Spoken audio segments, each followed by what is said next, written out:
Door Lock. Chapter 11. Ineffective Defense. Leona's breaths came in ragged gasps as she dashed through the deluge, her boots slipping on the wet cobblestones.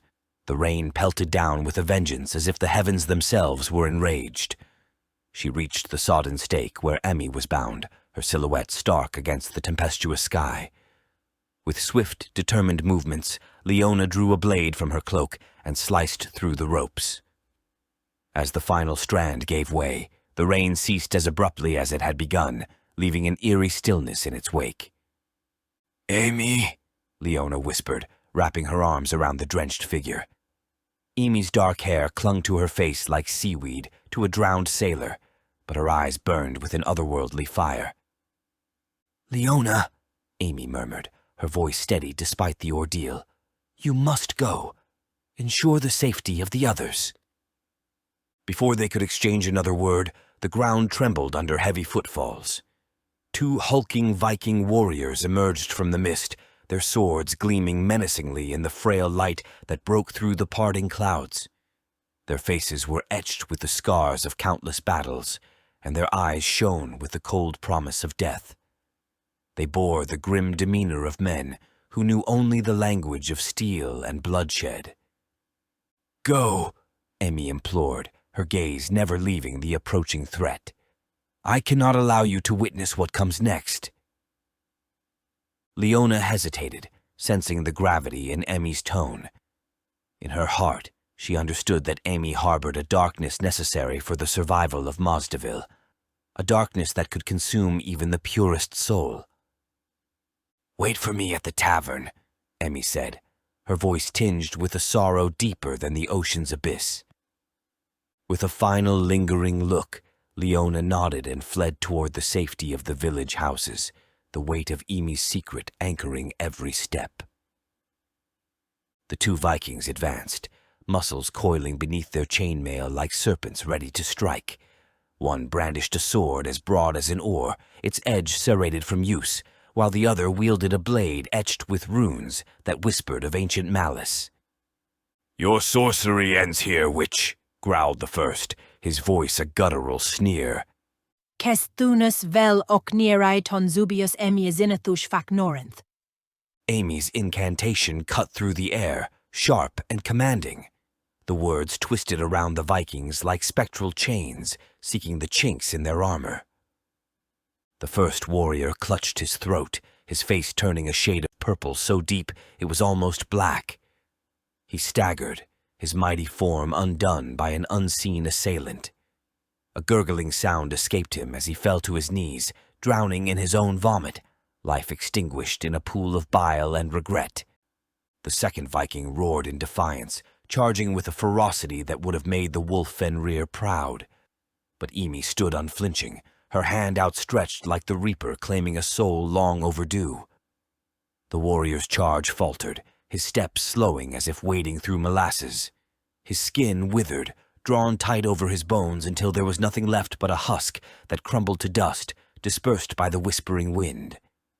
Silence reclaimed the scene, punctuated only by the distant cries of battle and the solemn heartbeat of Mozdeville. Emie Zinnethush, her secrets veiled behind enigmatic eyes, turned to face the storm that still loomed on the horizon. Amy's breaths came swift and shallow as she knelt beside the Viking who had become nothing more than a carcass in the dirt of Mozdeville. The once mighty warrior, now devoid of his life force, lay still, eyes wide open, staring into the void he had been dispatched to. With a steady hand, Emie reached for the Viking's knife, a blade that had seen the death of many innocent souls, and positioned its tip at the corner of the dead man's eye. She worked with a surgeon's precision, learned from forbidden texts and whispers in the shadows. The slick orb resisted momentarily before yielding to her insistent tug, relinquishing its hold within the socket. A sickening squelch punctuated the air as the vitreous humor seeped out, trailing down the Viking's lifeless face like a macabre tear. The second eye followed, leaving behind hollow voids that mirrored the abyss within Emie's own soul. She set them aside, her heart hardened against the horror of her actions. Next, Her blade found the seam of the Viking's mouth, slipping between his lips to sever the muscle and sinew that tethered his tongue. It flopped onto his beard, a mute testament to the silence blasphemies it had once uttered. Her work was not yet done. Emie made an incision across the Viking's abdomen, the sound of rending flesh joining the chorus of battle cries and clashing metal that filled the night. Her hands delved into the cavity, searching through the warmth of innards for the organ she sought, the spleen, a prize in her grim collection. It emerged in her grasp, slick and glistening, the final component required for a sacrifice most demonic. Several meters away, steel sang its lethal song as Sigurd and Eira clashed in the dance of death. Each strike from Sigurd carried the weight of his memories, the faces of his wife and son flashing before him with every swing. They were the specters that drove his arm, the ghosts that haunted his resolve. Eira, with the grace of desperation, parried and dodged, her golden hair a fiery banner in the fray. But the onslaught proved too much, and soon Sigurd had her bested, his sword whispering threats against her exposed throat. "Go," he commanded, voice strained by conflict both external and internal. "Flee this place." Eira's eyes met his, brimming with a plea for mercy, and in that moment Sigurd saw not the enemy, but the reflection of all he fought to protect. He could not extinguish the light in those eyes, not when his heart yearned for the warmth of his distant hearth. With a nod, Eira retreated, vanishing into the chaos that swirled around them. Sigurd turned from the spot where mercy had stayed his hand, his gaze finding a new adversary in Goatsart. The edges of their swords met with the promise of vengeance and survival etched into every stroke. Emie's fingers, slick with the Viking's lifeblood, trembled not from fear but from anticipation as she traced the intricate sigil upon the sodden earth. The knowledge she possessed was anathema to the time, a forbidden legacy bequeathed by her mother, whose own hands had danced over ancient texts in clandestine hours. Such dark wisdom surpassed the crude understanding of human anatomy that was common in Mozdeville. Emie's mind held secrets that could unlock the very fabric of flesh and spirit. As she placed the freshly harvested eyeballs and spleen onto the sigil, they glistened like macabre jewels set into the mud. The organs, still warm, seemed to pulsate with a residual life force, obedient to their new master. Emie regarded them for a moment, her bewitching eyes reflecting the embers of resolve. The blade, now an extension of her will, kissed her palm with a sharp caress. She welcomed the sting, watching as her own essence spilled forth, a crimson tribute, to mingle with the remnants of the fallen warrior. With the last drop, Emie's voice rose above the din of battle, her incantation slicing through the air with dire intent. Casthunus vel ocnirai, ton zubius Emie Zinnethush facnorenth.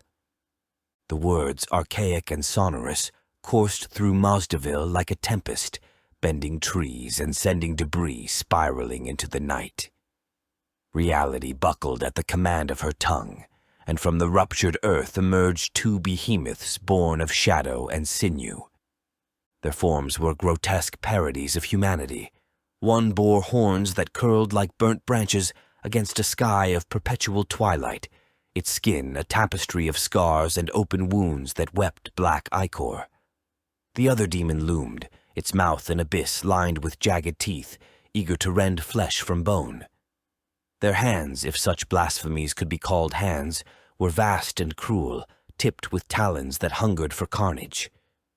Each monstrous entity stood sentinel on either side of Emie, their gazes hollow yet aflame with the promise of destruction. Power rippled through their hulking frames, muscles coiling beneath pustule-ridden hides. They were aberrations of nature, sculpted by the darkest desires of the netherworld, ready to heed the call of their mistress and wreak havoc upon those who dared to threaten Mozdeville. "Serve," Emie commanded, her voice resonating with an unholy cadence that bound the demons to her bidding. Protect this town from the scourge that seeks to devour it." The demons roared their assent, a sound that fractured the lingering silence and instilled fresh terror in the hearts of all who heard it. They moved with unnatural swiftness, leaving behind a trail of fetid air as they sought out their prey, the marauding Vikings who now faced adversaries far beyond their ken. Elsa's breath came in ragged gasps as she sprinted through the sodden streets of Mozdeville, her heart pounding a frenetic rhythm that drowned out the din of battle. The splatter of rain had ceased, but the slick cobbles threatened to betray her footing with each desperate step. Terror clung to her like a shroud, and when she rounded the corner towards the sanctuary of the tavern, what awaited her froze her very soul. There, amidst the chaos, stood two colossal abominations that defied the natural order. Elsa's eyes widened in absolute terror, her pupils dilating to engulf her irises as she beheld the grotesque figures. The first demon, a leviathan of sinew and malice, towered over the huddled forms of villagers seeking refuge. Its limbs were gnarled pillars, each movement sending tremors through the earth. The second was no less daunting, its gaping maw a chasm from which no scream could escape, only the echoes of agony it delighted to unleash. The demons spared Elsa a fleeting glance, their baleful eyes recognizing her not as fodder, but as one under the invisible mantle of their mistress's protection. They dismissed her presence with a guttural snarl that spoke volumes of their disdain for human fragility. Elsa, still paralyzed by dread, could only watch as they advanced upon her pursuers with malicious intent. 3 Vikings, strong and fearsome warriors in their own right, found themselves woefully unprepared for the horror that descended upon them. The first demon lashed out with taloned hands, cleaving through armor and flesh with ease. A Viking's arm was severed at the elbow, his lifeblood erupting in a crimson geyser before he could register the pain. His comrade fared no better. A bone-crushing grip shattered his ribcage, the sickening crunch of cracking bones a prelude to the wet thud of his heart being plucked from the ruins of his chest. The third, momentarily spared, witnessed in mute horror as the second demon descended upon him. With surgical precision born of pure malevolence, it peeled back the warrior's scalp, exposing the raw ivory of his skull. He barely had time to scream before talons punctured his cranium, silencing him forever. The creature feasted, its feral consumption of organs an affront to all things sacred, tearing into viscera with relish. The stories are true. This town is cursed. Elsa whispered to herself, her voice a ghostly thread in the cacophony of slaughter. Her body refused to obey her frantic commands to flee, to seek shelter beyond these damned walls. Instead, she collapsed against the cold stone of a nearby cottage, her mind a whirlwind of despair and disbelief. Within the twisted embrace of fear, Elsa remained, her gaze locked on the sight of the demons and the mangled remnants of what were once men. She was psychologically paralyzed, unable to reconcile the existence of such nightmares with the world she knew. The village of Mozdeville, once a place of simple lives and simpler pleasures, was now a tableau of terror, a stage upon which the darkest of tales was brought to life. Valdemar's sword sang a grim melody as it whistled through the air, cleaving into another defender with ruthless efficiency. The man crumpled, life extinguished in an instant, his blood seeping into the earth that had nourished him from birth. Valdemar's face remained impassive, a mask of stoicism carved by countless battles. Sigurd's combat was a dance of sorrow and duty, each movement weighted by the price of honor. His blade found its mark in Goatsart, piercing the warrior's armor and flesh with a finality that echoed in the silence that followed. As Goatsart gasped his last, Sigurd leaned close, his voice a low rumble of regret. "Forgive me, brother-in-arms. May the Valkyries guide you to Valhalla." The air thickened with a palpable dread as the 2 demonic entities approached, their grotesque forms undulating with a sinister grace. Valdemar, Sigurd, and Fijal stood shoulder to shoulder, warriors bound by fate and a shared determination to protect their kin and conquests. The demons towered over them, monstrous parodies of life, their intent clear in their baleful glares. "Stand fast," Fijal growled, the scar on his face twisting with his snarl. "Today we show these hell spawn the might of the North." With a battle cry that split the heavens, the Vikings charged.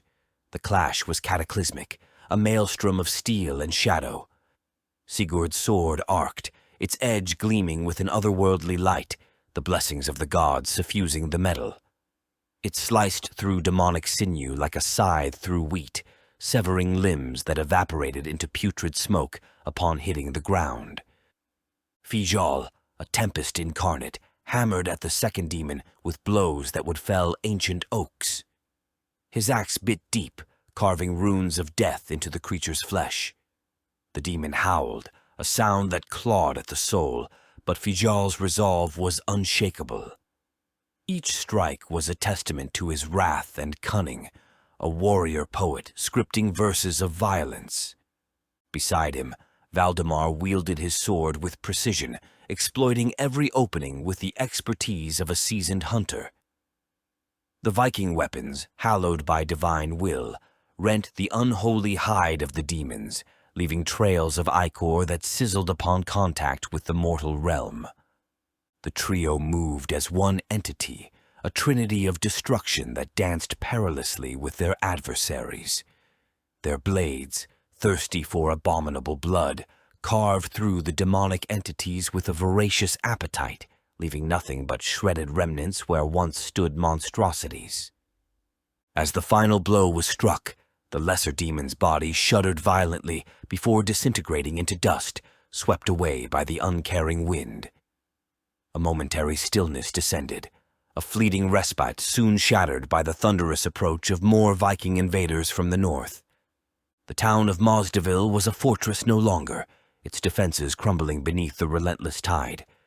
Despair spread like a plague among the remaining defenders, the sight of the oncoming horde extinguishing any lingering flames of hope. Sigurd, Valdemar, and Fijal stood firm, eyes scanning the horizon, weapons ready to carve yet more legends, or to find their own ends in the trying. Tucked behind the shattered remnants of a stone wall, Ira's gaze never wavered from the chaos that unfolded before her. The Viking warriors, embodiments of primal fury and celestial might, faced the summoned demons with an unyielding resolve. Their weapons, glinting with a light not of this earth, cleaved through the grotesque flesh as if it were little more than the morning mist. Era's breath caught in her throat as she watched Sigurd move with lethal elegance, his blade severing limbs that turned to ash upon being rent from their monstrous owners. Each swing was a calculated stroke of genius, born from battles long past and skills honed to near divinity. In that moment, the foundation of her beliefs shifted. These men were not mere marauders, but instruments of something greater. With the demonic entities dispatched, a somber silence fell, punctuated only by the clashing swords in the distance. Era emerged, her footsteps hesitant, yet drawn by an inexplicable need to understand the power wielded by the foreigners. She approached a fallen Viking, his life extinguished by Emie's dark sorcery, and relieved him of his weapon, a sword now orphaned by its master's death. As she ran towards the church, the weight of the sword a strange comfort in her grasp, Ira's mind raced with thoughts of Sigurd. He had spared her, a choice that seemed at odds with the tales of Viking savagery. Doubt crept into her heart, whispering the possibility that not all was as black and white as the stories would have her believe. The heavy oak doors of the town church groaned open under Era's push, revealing Father Eddington prostrate before the cross, lost in fervent prayer. His voice, a soft murmur of devotion, filled the sacred space like a gentle stream winding through a quiet forest. "Father," Era began, her voice urgent yet laced with awe. "I have witnessed a miracle of sorts. The Viking blades. They cut through those hellish creatures as though they were forged in heaven's own fire." Father Eddington lifted his head, lines of worry etching his face as he regarded Era and the weapon she carried. "Tell me everything, child," he urged, his eyes reflecting the gravity of her words. "Frederick, before he met his end, he spoke of rituals among the Norsemen, enchantments that imbue their arms with divine strength." Era confided, the memory of Frederick's last moments vivid in her mind. Could such power exist? Could their gods be lending them aid? The priest rose slowly, considering her words. "If what you say is true," Father Eddington mused, "then we may yet find hope where there once was none. We must seek guidance from our Lord, for he alone knows the path we must tread in these darkest of times." "We must invoke our own covenant with the divine," Father Eddington declared resolutely, his hands already extending towards the weapon Era presented. The blade, still stained with the blood of battle, seemed to thirst for sanctification. "Heaven's grace knows no bounds." With great solemnity, Father Eddington lifted the sword, his aged fingers wrapping tightly around its hilt as he began a litany of ancient prayers. His voice rose and fell with the cadence of centuries-old faith, each word imbued with the hope of salvation. He moved towards the font of holy water, the surface of which shimmered with the reflection of flickering candlelight. "In nomine Patris et Filii et Spiritus Sancti, be blessed by the might of the Almighty," he intoned, as he submerged the blade into the sacred waters. Bubbles rose to the surface as the darkness lingering on the metal dissolved into nothingness, leaving the sword glistening with a newfound purity. "May you strike true and deliver us from the shadows that seek our ruin," Father Eddington finished, lifting the now blessed weapon and handing it back to Era with a steadfast gaze. "Go forth with God's protection, my child." Meanwhile, Eadric emerged from the dim interior of a nearby cottage, the dark grimoire of Aishith clasped firmly in his grasp. A chill breeze tugged at his cloak as his gaze settled upon Elsa, her body curled against the rough stone wall, visibly shaking with terror. "Easy, Elsa," Eadric said as he approached, placing a comforting hand on her shoulder. "You've been brave, more than any could ask." Elsa's eyes, wide with shock, fixed on him as she stuttered through her tale of monstrous demons and carnage. Her words spilled out rapidly, painting a vivid picture of Mozdeville's plight. "Rest now. The town hall will shelter you," Eadric urged gently, helping her to her feet. His concern for her was clear, but his mind raced with the urgency of what needed to be done next. As Elsa stumbled towards the safety of the hall, Eadric turned to the grimoire, opening its weathered cover with reverence. The pages, filled with eldritch script, pulsed ominously. The ancient demonic words began to glow with an unholy light, casting eerie shadows that danced along the cobblestone path. The air grew heavy with power, a tangible force that seemed to throb with the heartbeat of some otherworldly being. Eadric's eyes were drawn to the incantations, their meanings clear to him even as they twisted his soul with their malevolent promise. With every second that passed, the fate of Mozdeville hung in the balance, teetering on the edge of the abyss. Eadric's knuckles whitened as he clutched the dark grimoire of Aishith, its ancient binding creaking beneath his grip. A hush fell over Mozdeville, punctuated by the distant thunder of hoofbeats and the unmistakable clamor of armored marauders drawing nigh. His gaze fixed on the horizon, where a sea of silhouettes cast long shadows across the fields. The Vikings, a relentless tide of destruction that now surged toward the heart of his world. The hatred within Eadric boiled like a cauldron over fire, each approaching figure a specter conjuring memories too grievous to bear. The laughter of his sister Sarah, forever silenced, her vibrant spirit snuffed out beneath the cruel weight of savage conquest. and his father Aiden, who had stood valiant in battle only to fall, leaving behind a family fractured by grief. Their faces haunted him, their absence a void no vengeance could fill, yet the thirst for retribution flowed through his veins with the potency of venom. "Monsters!" he spat under his breath, the word barely escaping through clenched teeth. "You took them from me." His eyes drifted shut for a fleeting moment, seeking solace in the darkness behind his lids. But peace eluded him, replaced instead by an image of Osbert, wide-eyed with innocence, and Edith, her strength a bastion amidst their shared sorrow. For them, he would stand against this horde. For them, he would unleash the forbidden powers at his command. Cesthunas vel ocnire, ton zubius Eadric Perrymane fac norinth yinth. His voice rose above the wind, a lone defiance against the encroaching menace. Zoretno vicar unoth vel Cesthunas diarchidum los, ton zubius Mozdeville of Vikings, vengeth ni sorus octemus.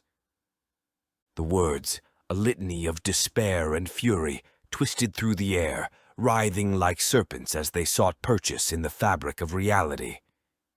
The grimoire pulsed with malevolent life, its pages fluttering as if caught in the throes of a tempest, each syllable summoning forces beyond mortal ken. "May the depths claim you," Eadric whispered, his voice a mere shadow of the incantation that had just left his lips. "May your souls find no respite in this world or the next." The grimoire snapped shut, its echo a finality that resonated with the promise of recompense. Eadric's resolve hardened, his every sinew taut with anticipation. He knew not what horrors he had called forth, nor the cost that would be exacted for such power. But one truth remained clear amidst the maelstrom of his emotions. He would protect those he loved, or perish alongside them,